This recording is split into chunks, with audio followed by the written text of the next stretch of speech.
Hello, welcome back to my studio. This is your instructor Linda, and this is part 2 of video workshop number 6 on Copenhagen's, reverse Copenhagens, and alternate side looping. So in the second part of the workshop, I'm going to be teaching you how to do alternate side looping. Actually, technically, I've already showed you how to do alternate side looping because Copenhagens and reverse Copenhagens are also a type of alternate side looping. So what exactly is alternate side looping? Alternate side looping is a general term which we use to describe any quilling element where the loop is looped alternating between the left side and the right side, or the top or the bottom of the comb, around a central point, which is either the axis or the anchor.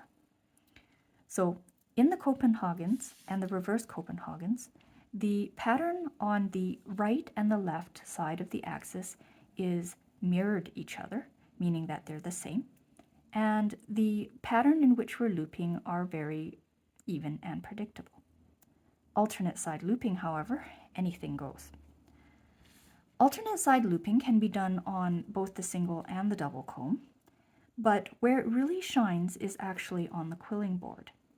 Quilling board does allow for infinite variations and techniques when it comes to alternate side quilling, and is actually the tool of choice when making alternate side quilling or looping. However, I will be teaching you only basic techniques on the single and the double comb for alternate side looping. My advanced class may learn other types as well on the quilling board. So let's begin. So here we go. I'm going to bring back this diagram of the Copenhagen. And you can see here that the pattern is very symmetrical. So mirroring left and right, or top and bottom in this case. So on this same sheet of paper, I am going to draw a alternate side looping. So here we go. 1, 2, 3, 4, 5, 6. 1, 2, 3, 4, 5, 6. So in this variation of alternate side looping, which is this guy right here, I'm going to be altering the pattern in which I make the loops. So in this particular one, I am looping from the anchor around the number 1 pin on this side and the number 1 pin on this side. Right? And then going across the other side, I am going to go around to the number 2 pin. So far it looks like a regular Copenhagen, right? Okay, so here's where it changes and turns it from Copenhagens to alternate side quilling. We are no longer going to be keeping this same consistent pattern. We're going to start doing different loops. So here we go. Let's skip pin number 3 and go to pin number 4. And back to the anchor. Here we go. We're going to go over to the other side. Instead of 4, we're going to go to 5. So here in the Copenhagen, we have the pattern +1, -1, +2, -2, and so forth. In this one, we're breaking the pattern. We're going +1, -1, +2, -2, and over here where we went +3 and -3, over here we're going to go +4, and we're going to go to -5. So you see, we've broken this pattern. And because we've broken that pattern, this loop is now called alternate side looping. So let me show you another alternate side looping, this one here. So what you'll notice about this particular loop is that the loops on the one side is shorter and stubbier, and the loops on the other side are longer and thinner. So that is achieved by going around the axis and changing the pins in which we loop on the different sides of the axis. So here we go, 1, 2, 3, 4, 5, 6. 1, 2, 3, 4, 5, 6, 7, 8, 9, 10, 11, 12. Okay, here we go. So on this one here, I looped around pin number 1 on the first pass, pin number 2 on the other side, pin number 3 on this side, and pin number 4 on this side. So you can see as we're forming this alternate side looping element that the size and the length of the loop is different on the left or the top and the bottom part of the element relative to the axis. Okay, so that's this one here. All right, so let's go into another type of alternate side looping, and actually that's this one here.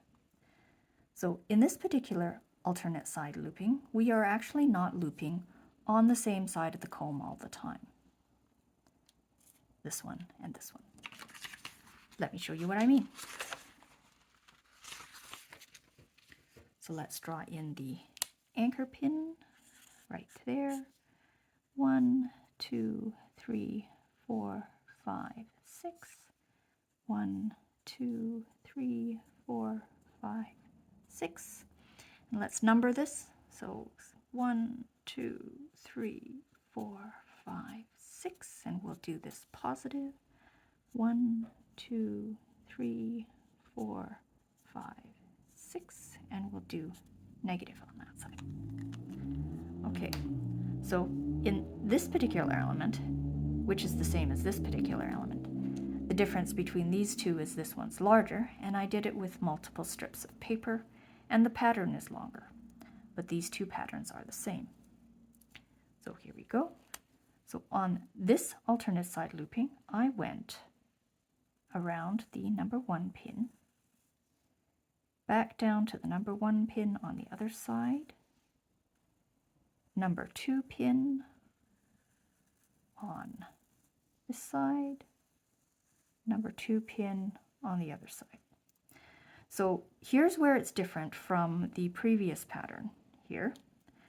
This time when I go around, I am going to go onto the other side of this number 3 pin rather than this side, because I'm not going to be looping this way. I'm going to be going around that pin and back down to the anchor on the other side. So once I pass that anchor, I'm going to go to the number 3, but I'm going to loop it from the other side of the comb. So you can see on this one, the loops are on this side of the comb first. I'm swinging over and I am now looping on this side of the comb with the loop going around the pin facing the opposite direction. So here we go, like this. Here's the second one. Around the comb. Okay, so now when I get to the other side, I am going to loop around that pin so I can swing around to the anchor and loop from the original side here. Oh my goodness, look at that. Looks like ant tracks. Okay, so let's try and loop this pattern so you can see what it looks like. So here's our comb. Axis is on the 0, and I'm going to make a loop to attach to my pin, because this pattern is very complicated to do while trying to hold a piece of paper on the anchor. So I'm going to attach the loop. 1, 2, 3, 4, 5. Okay, here we go. Onto the 0 anchor pin right there.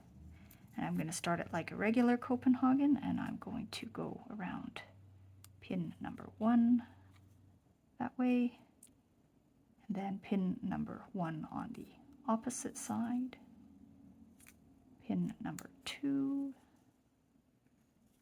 pin number 2 here,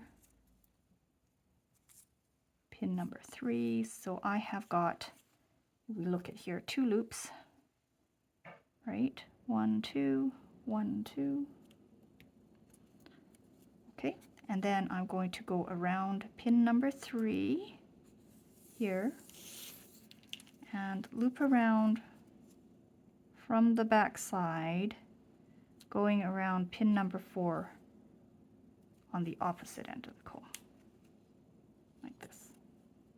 Okay, so let's go through that same gap there and loop around pin number 4 like this.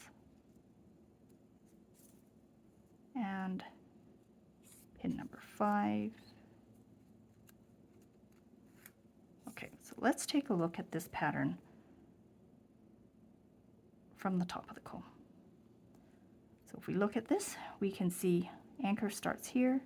We went around from the right hand side to loop around pin number 1, from the right hand side around the 1 on the other side, 2, 2, and then when we got to 3, we looped around that pin so that we could go around the needle from the left hand side on the next pin. Okay, so let's see if we can continue that pattern. I'm going to go around pin number 6. Okay, so now we are back onto the right side of the comb here. So we're going to go to the next pin here, which happens to be pin number 6, and we're going to loop around that number 6 needle from the side that is closest to the anchor from the right hand side. So loop like that, and loop. And I'm going to finish this at pin number 8, and I'm going to take this off to show you what it looks like. So you'll notice on this one that I didn't glue on every pass, and you can certainly glue on every pass if you are afraid of your projects popping loose. All right, so I'm going to bring this to the tip of the comb here, and I'm going to remove it using my tweezer, again at the anchor pin.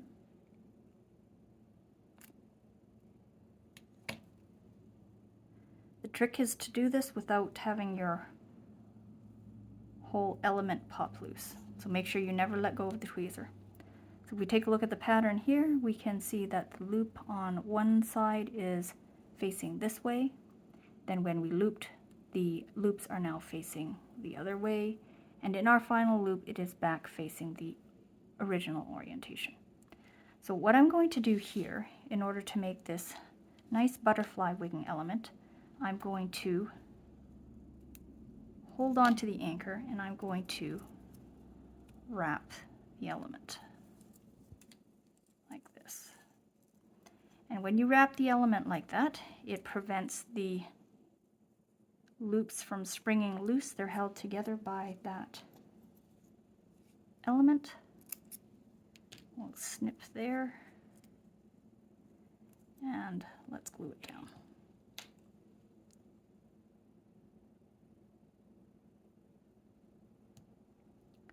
There we go. Okay, hold it so that it's dry. 1, 2, 3, 4, 5. Okay, so at this point, we can choose to fold it in either direction depending on how we want it to look. So I'm going to fold it this way. Pinch. And here we have this round butterfly wing. Okay. This part can pop loose. If you don't like that, then you can glue it down. Okay, and the difference between this wing here and this wing is this one here I've kind of pinched the end, just to kind of give it a more of a tilted butterfly wing look. But otherwise it's the same element. There we go. Pretty. I think I'm going to make a butterfly out of it. Except my butterfly wings are the same, not the same size. Okay. On to the next element. So here we go. So these two alternate side loopings are done using the double comb. And this one looks a lot like the double reverse sprig. Except the difference between this and the double reverse sprig is the double reverse sprig is attached to a spine, whereas this one here, which is the double alternate side looping, the individual pieces, if I pull them out, you can see they are not attached to a spine like the sprig. They're all attached at the anchor. Okay, so let's grab the double comb and do a looping pattern. So here we go, looping pattern. There is the anchor, 1, 2, 3, 4, 5, 6. 1, 2, 3, 4, 5, 6. 1, 2, 3, 4, 5, 6. 1, 2, 3, 4, 5, 6. Okay. Here we go. So this looping pattern is going to be very similar to the Copenhagen. It's actually going to be a fusion between what you will remember as being the double reverse sprig with the Copenhagen. So here we are. We'll start with our paper attached at the anchor. We'll go in between the anchor and the number 1 pin, swing to the number 1 pin on the left side, and then go around the pin number 2 and the other pin number 2 and back to the anchor. So we're going to mirror it on the other side, between, then around number 1, around number 2, and back to the anchor. So we'll repeat the pattern and we'll go around pin number 3 and loop around pin number 4 and back to the anchor.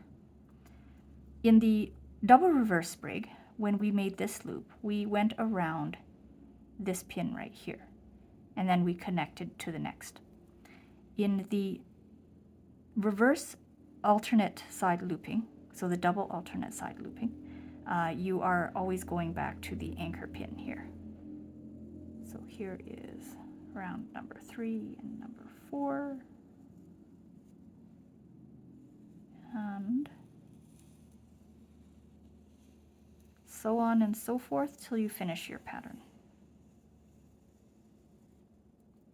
Right? So let's label this. We're going to start at the 0 and we're going to loop around the +1 pin, and we're going to loop around the +2 pin over to the other 2 and then back to the anchor. Then we're going to go to the number -1 pin, around the -2 pins and the other -2 pin, and over to the other side around the +3 and +4. Do you see this mathematical pattern here? +1, +2, -1, -2, +3, +4, -3, -4. So you can continue the pattern as such. Okay, so let's try and loop this.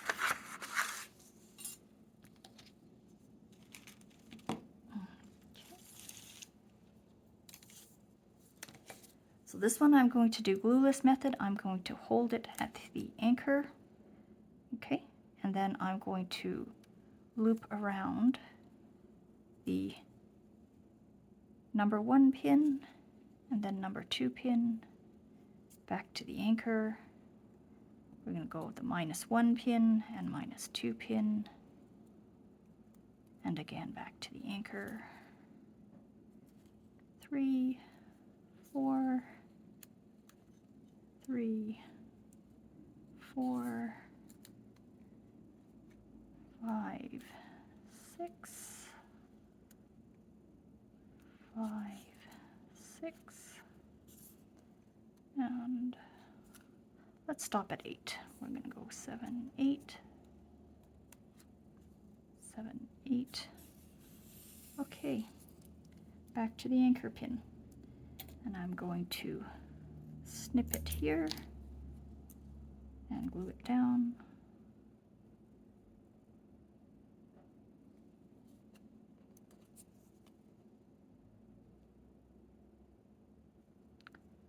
Okay, so this little tail on the other side of the comb that I left to hang on to and to get a grip, if you don't need this in your particular project, then you can just simply snip it off.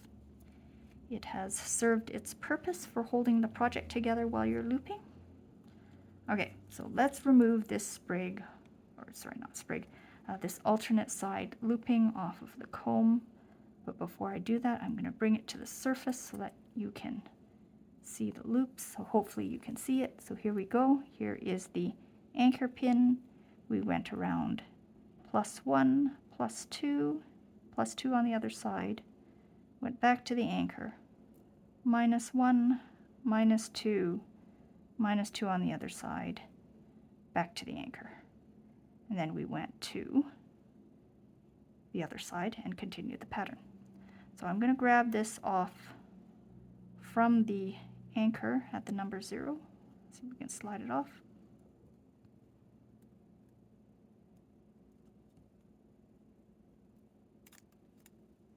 It's important to have patience doing this so that you don't lose a grip on your element. And there is your alternate side looping. So at this point in time, you can keep the element like this if it goes in that orientation in your project, or like the Copenhagen and reverse Copenhagen, you can choose to bend it in the center, right? And that's how I got this one here. See? So because I didn't glue this across every pass, if I'm going to let go, this is going to spring open. So I'm going to clamp it down with my clamp here. And then if we add glue to this anchor point, then it'll keep the leaf together. And here we go. Okay, so the very last one I'm going to teach you is this one here, which is also done on the double comb. Looping pattern is a little bit different. So once you kind of get a hang of the patterns for looping, it does get to be a little bit easier and a little bit more intuitive. Usually at this point in time, most of my students have the stunned look on their eyes and go, I don't think I can do this. But with a little bit of practice, you can. And it does help a lot if you have good math skills. 1, 2, 3, 4, 5, 6. 1, 2, 3, 4, 5, 6. Okay, so let's loop this pattern here. So what you'll notice about this pattern is that there are 2 loops that are the same size, 1, 2, and then there are 2 loops of increasing size, 1, 2, and again increasing size, 1, 2. In the standard Copenhagen and reverse Copenhagen, the loops get slowly bigger. So each one is bigger than the one next to it. In order to achieve this, where 2 loops are the same size, side by side, you actually need to use a double comb. So let's begin with the looping pattern. So we will start with our paper attached to the anchor pin right here.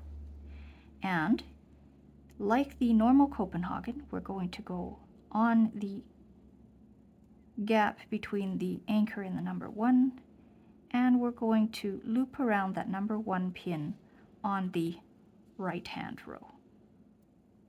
And then we're going to loop around the number 1 on the bottom side on the right hand row.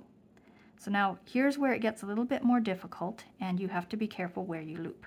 So we're going to go back through that same hole that we came to return back to the anchor here between the number 1 and the number 2 pin. And we're going to loop just around the number 2 pin on the left hand side. And then back in between the gap here between the number 1 and number 2 pin, going back to the anchor. And we're going to mirror it on the other side. So through the gap here, just around the number 2 pin on the left hand side. It's very important that you don't wrap around this pin here, okay? Right? Because we're going to have to go back to this side, and we're going to wrap around the number 2 pin now on the right hand side. Okay, down around the number 2 pin. Here we go.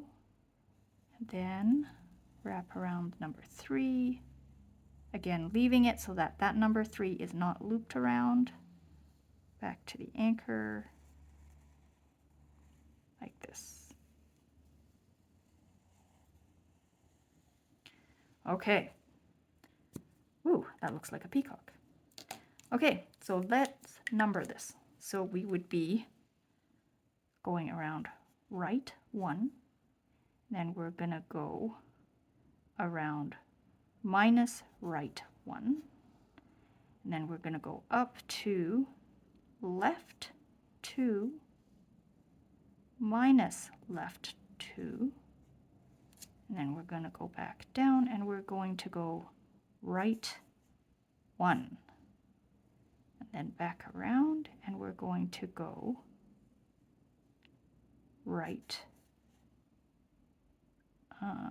right 2. See, this pattern is so complicated, I'm messing myself up.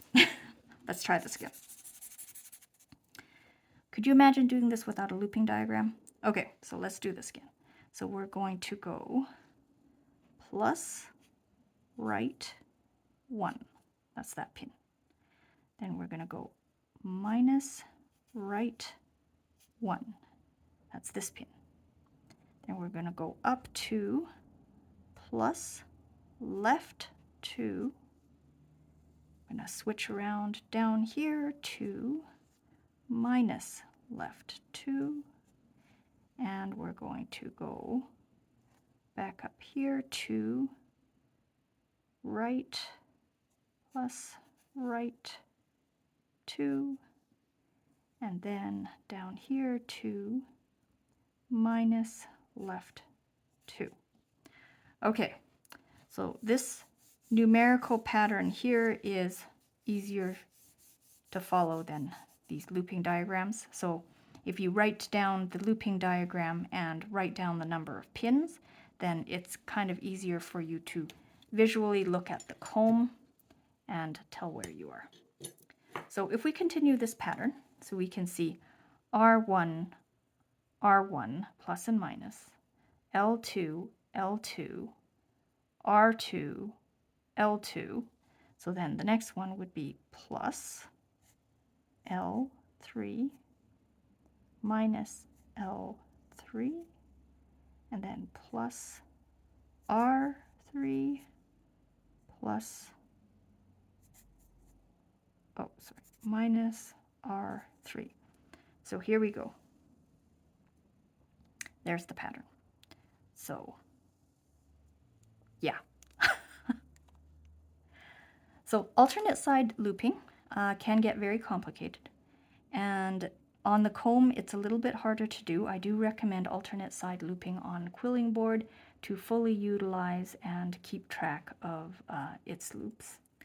But thank you for watching this video. Hopefully that this video didn't give you a heartburn. And we will see you in the next video. Thank you very much. Bye-bye.